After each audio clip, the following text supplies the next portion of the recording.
Just to link on a small point you made that you're not a quote unquote active researcher. You're swimming often in reasonably good depth about a lot of topics. Do you sometimes want to like dive deep at a certain moment and say like, because you probably built up a hell of an amazing intuition about what is and isn't true within these worlds.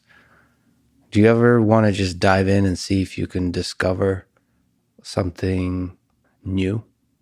Yeah, I think one of my biggest regrets from undergrad is not having built better relationships with the professors I had there. And I think a big part of success in research is that element of like mentorship and like people giving you the kind of scaffolded problems to carry along. For my own like goals right now, I feel like I'm pretty good at exposing math to others and like want to continue doing that. For my personal learning, I are you familiar with like the hedgehog fox dynamic? I think this was either the ancient Greeks came up with it or it was pretended to be something drawn from the ancient Greeks. I don't know who to point it to, but Probably Mark Twain.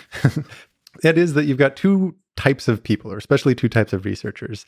There's the fox that knows many different things, and then the hedgehog that knows one thing very deeply. So like von Neumann would have been a fox. He's someone who knows many different things, just very foundational in a lot of different fields. Einstein would have been more of a hedgehog, thinking really deeply about one particular thing. And both are very necessary for making progress. So between those two, I would definitely see myself as like the fox, where I'll try to get my paws in like a whole bunch of different things. And at the moment, I just think I don't know enough of anything to make like a significant contribution to any of them. But I do see value in like having a decently deep understanding of a wide variety of things. Like most people who know computer science really deeply don't necessarily know physics very deeply, or many of the aspect like different fields in math even. Let's say you have like an analytic number theory versus an algebraic number theory. Like these two things end up being related to very different fields, like some of them more complex analysis, some of them more like algebraic geometry. And then when you just go out so far as to take those adjacent fields, place one PhD student into a seminar of another one's, they don't understand what the other one's saying at all. Like you take the complex analysis specialist inside the algebraic geometry seminar, they're as lost as you or I would be. But I think going around and like trying to have some sense of what this big picture is certainly has personal value for me. I don't know if I would ever make like new contributions in those fields, but I do think I could make new like expositional contributions where there's kind of a notion of things that are known but like haven't been explained very well. Well, first of all, I think most people would agree your videos, your teaching, the way you see the world is fundamentally often new. Like you're creating something new.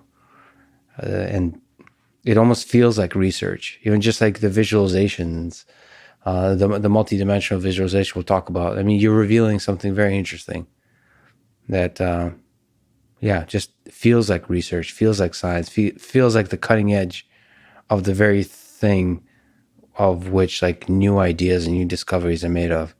I do think you're being a little bit more generous than is necessarily Yeah. deserved. And I promise that's not even false humility, because I sometimes think when I research a video, I'll learn like 10 times as much as I need for the video itself, and it ends up feeling kind of elementary.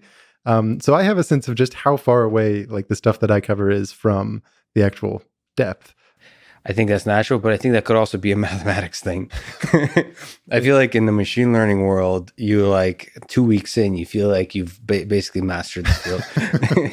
In mathematics, it's like... Well, everything is either trivial or impossible. And it's like a shockingly thin line between the two, where you can find something that's totally impenetrable. And then after you get a feel for it, it's like, oh yeah, that whole subject is actually trivial in some way. So maybe that's what goes on. And every researcher is just on the other end of that hump, and it feels like it's so far away, but one step actually gets them there.